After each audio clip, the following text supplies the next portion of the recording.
요엘서는 유다 제8대 왕 요아스 왕 때 요엘 선지자를 통해서 범죄한 유다 백성들에게 임할 무서운 징계에 대해서 말씀합니다.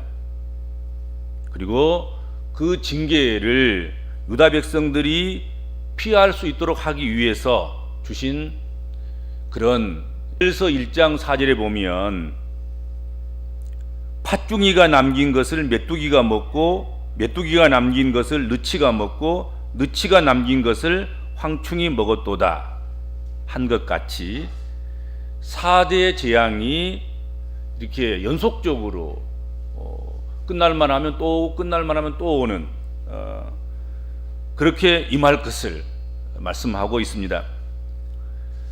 4번이나 반복된 재앙이라는 게 어떤 의미이겠습니까? 한 번도 아니고 두 번도 아니고 세 번도 아니고 4번씩이나. 그것은 어떻게 보면 완전한 재앙이라는 의미일 것입니다.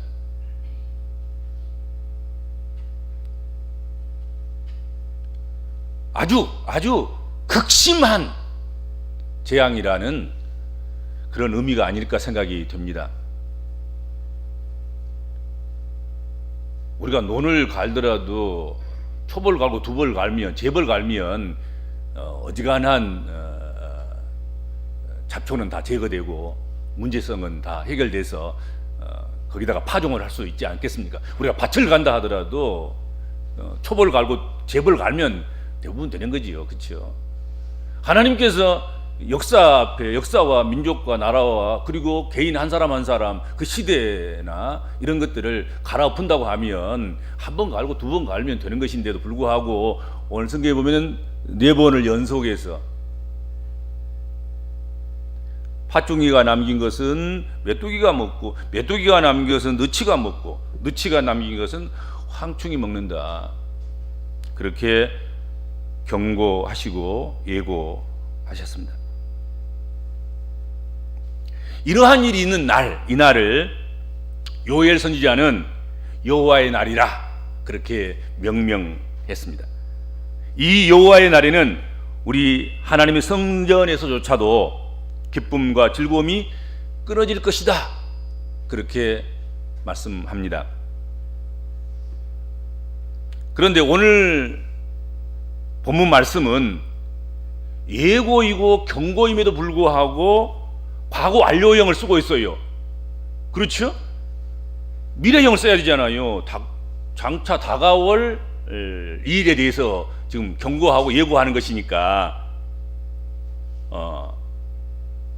그런데 오늘 본문에 보면 성경에 보면 요엘서에 보면 이미 완료된 것처럼 과거에 이미 끝난 것처럼 그렇게 말씀하고 있다 하는 거지요. 왜 그랬을까? 그것은 아주 임박한 것이기 때문에 그렇습니다. 그리고 확실한 것일 때 그것이 성경에 사용하는 언어의 형태인 거지요. 임박하고 확실하고 이미 하나님의 화살에서 할 시에서 화살이 떠났을 때 그 손에서 벗어나서 지금 가고 있을 때 분명하고 확실하게 그렇게 될 때 과거 완료형을 쓰는 거지요.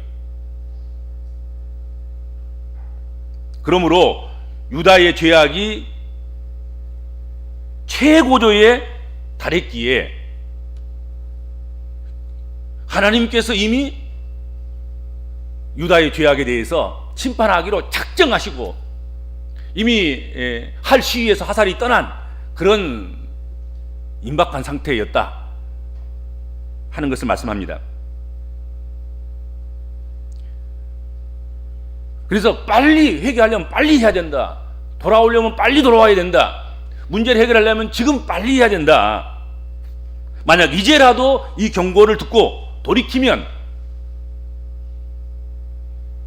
이 문제는 하나님이 반드시 해결해 주실 것이다 하는 약속인 것입니다. 망설이지 말아라. 멈칫거리지 말아라. 이미 완료됐다. 완료. 이미 하나님이 결정하셨고 결단하셨고 이미 하나님이 하시기로 하셨다는 거지요. 그러니까 이제라도 회개하려고 하면 지금 회개하라는 거지요.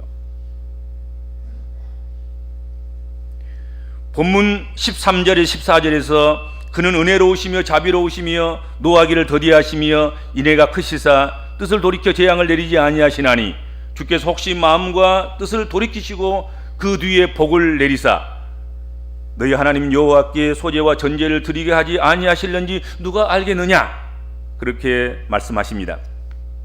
오늘은 본문 말씀 중에 누가 알겠느냐 하신 그 질문의 말씀을 중심으로 해서 말씀을 함께 나누도록 그렇게 하겠습니다. 성경에서 누가 알겠느냐 하신 이 반어적인 질문, 이 질문은 어떤 성격의 질문이겠습니까? 참 많이 사용되고 있어요. 성경에 보면 어찌하여 누가 알겠느냐, 이 반어적인 질문은 불확실성이나 의심을 표현하는 것이 아닙니다. 확실한 믿음과 희망을 나타낼 때 오히려 사용되는 어법이다 하는 것입니다. 의심을 조장하고 불확실성을 확대시키고 재생산시키기 위해서 이렇게 질문하신 것이 아니라는 것이죠. 하나님만이 우리의 운명을 결정할 뿐 하나님 위에 그 어느 누구도 우리의 운명에 대해서는 알지 못한다는 그런 표현 방식일 것입니다. 하나님만이 아십니다. 누구도 몰라도 하나님은 아신다. 누구도 못해도 하나님은 하신다. 하나님은 자비로우시고 은혜로우시며 노하기를 더디하시며 인애가 크시사 뜻을 돌이켜 재앙을 내리지 아니하시는 하나님이시다 하는 것입니다. 그러므로 누가 알겠느냐 하는 이 하나님의 반어적인 이 질문은 전적으로 하나님의 은혜로우심과 하나님의 자비로우심과 하나님의 노하기를 더디하시며 인애가 크신, 그래서 뜻을 돌이켜서 재앙을 내리지 아니하시는 하나님의 속성을 선포하는 것이고, 이 질문을 받은 사람들이 이것을 인정하고 확인하도록 요구하는 그런 말씀이다 하는 것입니다. 사람이라면, 신실하지 못한 사람이라면 돌아온다고 해서 용서해 주지 않을 수도 있고 해결해 주지 않을 수도 있지만, 이렇게 크신 하나님, 좋으신 하나님, 그 하나님은 돌아오기만 하면 뜻을 돌이키시고 문제를 해결해 주시고 쏘았던 화살조차도 다시 회수하시는 그런 하나님이시다. 그런 의미가 그 속에서 담겨 있는 거예요. 오늘 말씀 속에. 그렇죠? 누가 알겠느냐? 너희는 몰라도 하나님은 아신다 이거죠. 너희는 못해도 하나님은 아신다 하는 것입니다. 누가 알겠느냐? 그러므로 이제라도 하나님께로 돌아오라 말씀하셨습니다. 우리가 하나님 앞에서 여호와의 날에 대한 그 심각한 재앙을 두려워하면서 벌벌 떨고 망할 날만 기다리고 있을 것이 아니라는 것입니다. 오히려 여호와의 날에 대한 경고를 받는 날, 바로 그날 그 즉시 여호와께로 돌아오라는 것입니다.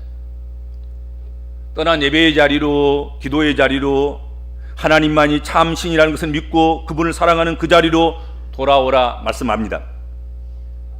우리가 떠난 그 사명의 자리로 돌아오라는 말씀이고, 하나님 보시기에 심히 좋았다라는 그 생태적인 자리로, 늦었다고 핑계대지 말고, 늦었다고 낙심하고 포기하고 절망하지 말고 이제라도 돌아오라는 것입니다.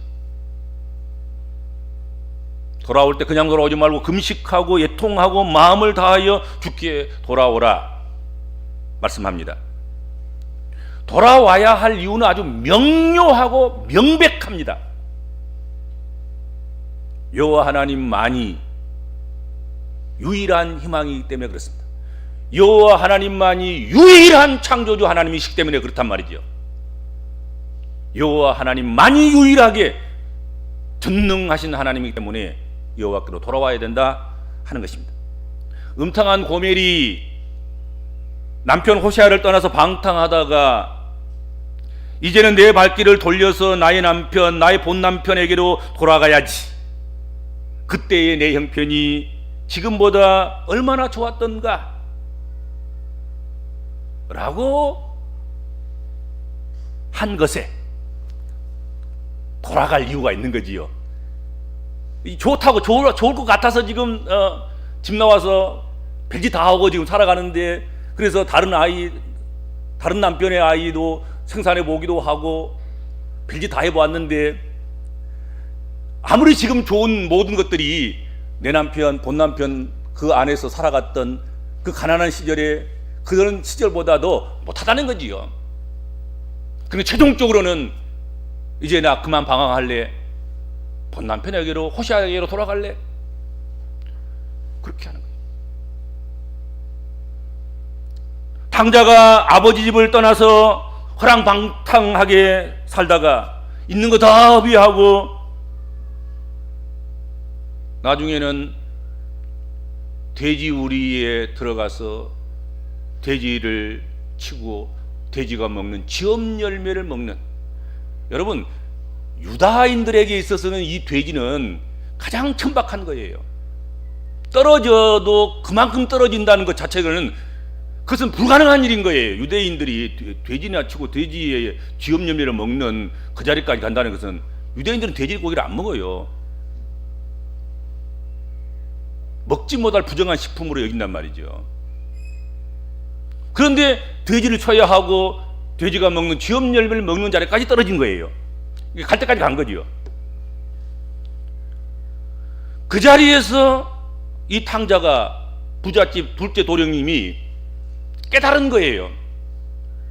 내 아버지 집에는 종들도 많은데 종들도 이 같은 경험은 안 한다는 거지요.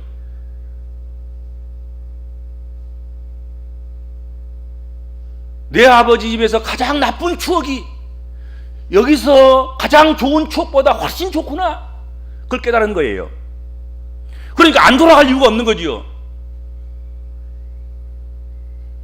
내 아버지 집으로 돌아갈래. 이제 가서 아버지 앞에 무릎 꿇고 아버지 아들로 인정하지 않아도 좋으니 아버지 집에 있는 종놈 한 사람만처럼이라도 좀 여겨주시옵소서. 그러면 나는 되겠습니다, 만족합니다. 그러고 돌아가는 거예요. 돌아갈 이유는 거기 명백한 것 아니겠습니까?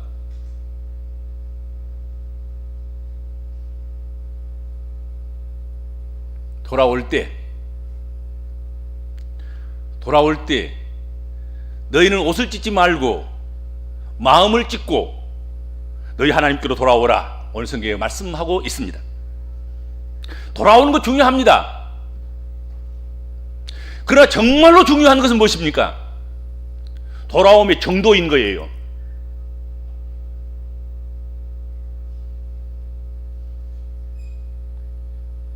이전에 한 번 두 번 해왔던 것처럼 생각과 말로만 돌아오는 것이 아닌 금식하고 애통하고 회개하면서 돌아오라 말씀하십니다. 이번에는 형식적이고 습관적인 그냥 옷을 찢는 그런 것 말고 전통적으로 내려온 육신의 가죽을 베는 그런 할례 같은 거 말고 마음의 옷을 찢고 마음의 가죽을 베고 그리고 여호와께 돌아오라는 것입니다. 하나님께 돌아옴이 단순한 일회성, 해프닝이 돼서는 안 된다 하는 것입니다. 일회성 해프닝이 안 된다 그러니까는, 그러면 회전목마처럼 이리 돌려맞고 저리 돌려맞고 이리 돌리고 저리 돌리고 그렇게 해서 계속 돌고 도는, 어제 한 회개 또 하고 또 오늘 한 거 내일 다시 또 회개하고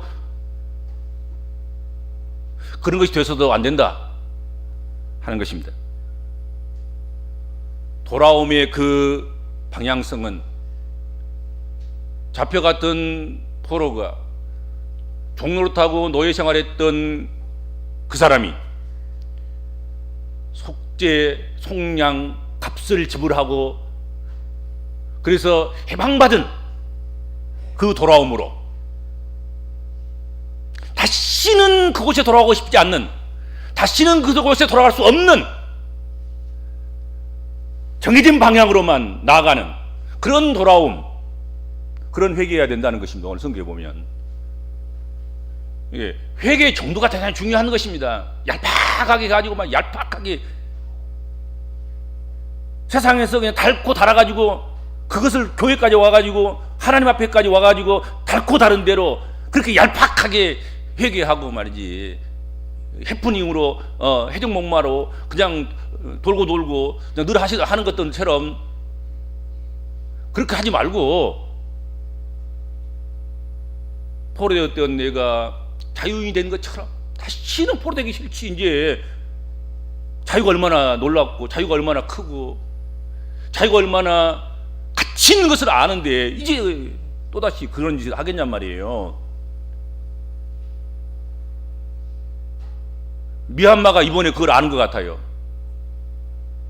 이 개돼지처럼 계속해서 사는 것 자체가 이제 더 이상 할 일이 아니다. 여기서 우리가 죽자, 차라리 죽고 우리 다음 세대라도 자유백성으로 민주주의 사회 속에서 살자. 그리고 데모를 한 것 같아 지금.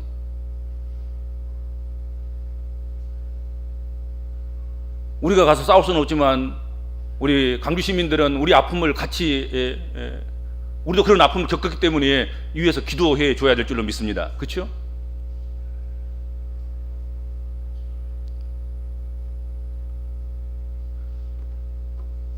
이러한 요구에는 예수님의 말씀이 아주 강하고 뚜렷하게 나타나 있고 또 예수님의 말씀에 그것이 반영되어져 있습니다.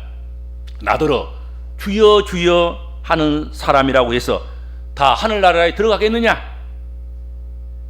단지 하늘에 계신 내 아버지의 뜻을 행하는 사람만이 하나님 나라에 들어간다. 그렇게 말씀했습니다.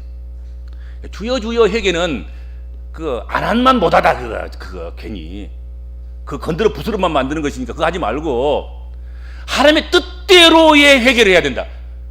하나님 뜻대로 행하는, 그렇게 하나님께 돌아와야 된다. 이왕 돌아오기로 했으면 그냥 이제 입술로만 주여 주여 그렇게 안 살고 나는 이제 하나님의 뜻대로 살겠습니다. 그래서 하나님 나라에 들어가지도 못하는 주여 주여의 삶이 아니라 이제는 반드시 하나님 나라에 들어가는 하나님 뜻대로 행하는 삶을 살겠습니다 하는 것이 필요하다는 거지요.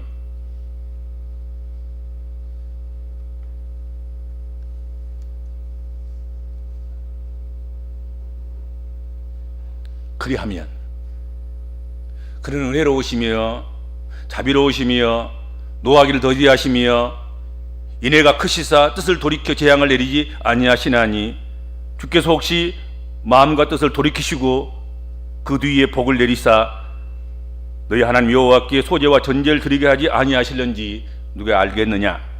그렇게 말씀하셨습니다. 우리의 신앙의 아주 본질적인 것 그 무엇입니까? 신앙이라는 게 뭐예요? 하나님과 관계 맺는 것 아니겠습니까?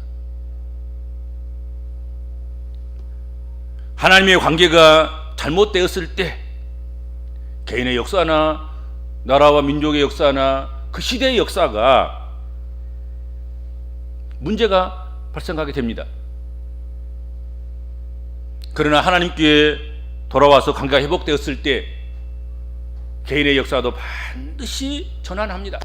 새롭게 되고 나라와 민족의 역사도 변화를 겪고 새롭게 됩니다. 그 시대도 역시 하나님께 돌아올 때 그 시대의 아픔이 치료되고 문제가 해결되고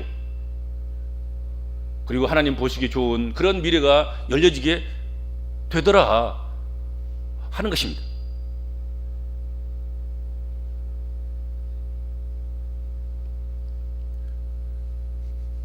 요엘서 오늘 본문 조금 더 읽고 좀 뒤로 쭉 가보면 요엘서 2장 28절 29절에 보면 이런 말씀이 있습니다. 그 후에 자 이렇게 정말로 정도를 강화시키고 강도를 높여서 여호와께 돌아와서 여호와 앞에 통에 잡아가고 회개하고 주여 주여가 아닌 정말 주의 뜻을 행하는 그런 곳으로 돌아오면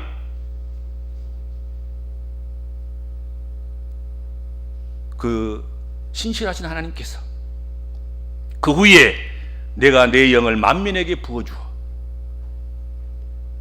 너희 자녀들이 장래의 일을 말할 것이며 너희 늙은이는 꿈을 꾸며 너희 젊은이는 이상을 볼 것이며 그때 내가 또 내 영을 남종과 여종에게 부어줄 것이라 말씀하셨습니다.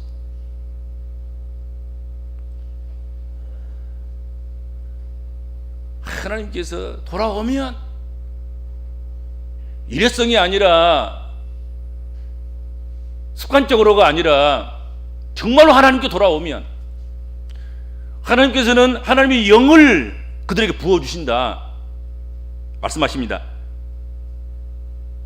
그가 아무리 늙었을지라도 꿈을 꿀 수 있고 젊은이들은 장래 일을 말할 수 있는 그런 젊은이가 될 것이고 이상도 보고 그렇게 소망의 삶을 살게 될 것이다 그렇게 말씀합니다. 하나님을 잃어버린 사람들은 소망이 없어요. 그러니까 자꾸 절망적인 것만 보는 거지요. 그래서 원망과 불평과 불만과 한과 이런 것들만 쌓여서 자꾸 내적으로 병들어가고 그것이 겉으로 이제 나타나서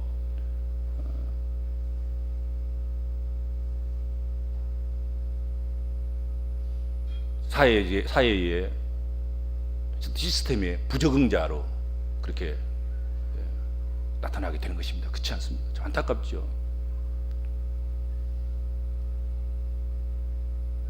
그러나 어떤 환경 속에 있더라도 지금 처지가 정말로 어려운 그런 가운데 있을지라도 누가 알겠느냐? 하나님은 하신다. 하나님은 아신다. 하나님에게 문제 해결이 있다. 하나님은 전적으로 믿는다. 그리고 하나님 앞에 내어 맡기고 하나님 붙잡고 살아가는 사람들은 오늘의 조금 어려운 것에 대해서 저녁이 되고 아침이 되니 첫째 날이고 둘째 날이고 셋째 날이고 저녁이 되니 아침이 되고 다섯째 날이고 여섯째 날이다 그런 것처럼 아침이 올 것이다 확신하는 거지요. 절망할 이유가 전혀 없는 거예요. 오늘의 고난은 오늘의 저녁은 새 날을 잉태하기 위한 다음 날을 예비하기 위한 준비하기 위한 그런 고난의 날이고 땀 흘리는 날이고 연단하는 날이고 숙고하는 밤이고 어둠이고 그런 거지요.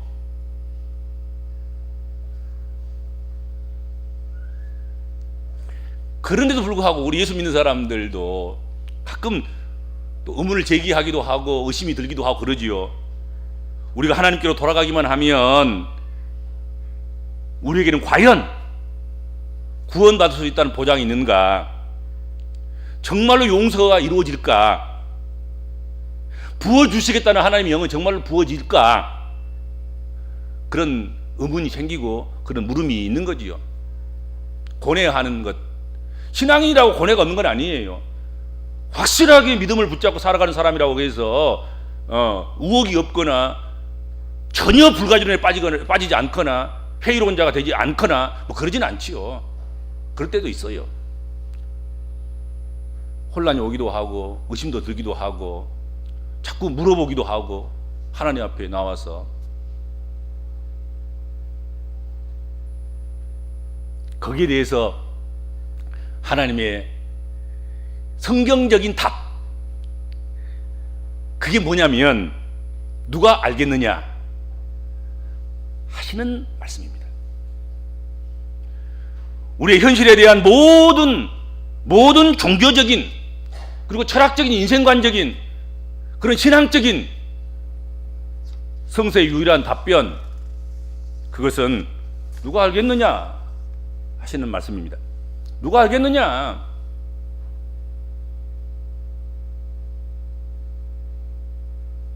그렇습니다. 누가 알겠습니까? 하나님만이 아십니다.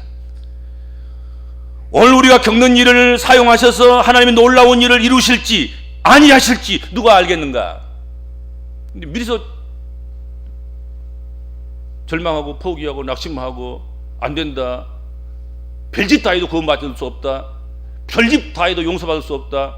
별짓 다 해도 하나님의 영이 어떻게 부어지겠는가? 그러고만 있으면 되냔 말이지. 그리 하지 말라는 것이. 누가 알겠느냐? 하나님은 어떤 하나님이시냐? 전능하신 하나님, 신실하신 하나님, 사람은 신뢰할 수 없어도 하나님 믿을 수 있는 하나님, 사람은 못해도 하나님은 하실 수 있는 하나님이라는 거지요. 우리가 해야 할 일은 하나님은 인생이 아니시니 하나님의 신실하심을 믿고 하나님 말씀에 귀를 기울이고 하나님께 돌아가는 것입니다. 일단 돌아가고 보자. 돌아가고 전능하신 이의 품에 돌아가자. 창조주 하나님께 돌아가자. 우리 생사화복을 쥐고 계시는 그분 앞에 돌아가자. 역사를 쓰시고 역사를 변동도 시키시고 역사를 바꾸시기도 하시고 역사를 지켜가기도 하시는 그 하나님께로 가자. 그리고 하나님께 돌아갈 때 대충 가지 말자. 그냥 해프닝으로 그냥 이벤트로 그냥 한번 돌아가고 말고 늘 돌아가는 것처럼 또 돌아가고 또 돌아가고 뭐 맨날 그 하는 것처럼 형식적으로 돌아가지 말고 이번에는 강도를 세게 좀 돌아가더라도 그냥 확실하게 그냥 다리를 끊고 배를 불태우고 다시는 세상으로 돌아갈 수 없는, 다시는 죄악으로 돌아갈 수 없는, 다시는 불신앙으로 돌아갈 수 없는, 오직 믿음으로만 직진할 수밖에 없는 그런 방향성을 가지고 돌아가자. 그리하면 여호와의 날은 재앙의 날이 아니라 축복의 날이 될 줄로 믿습니다. 주님 은혜를 감사합니다.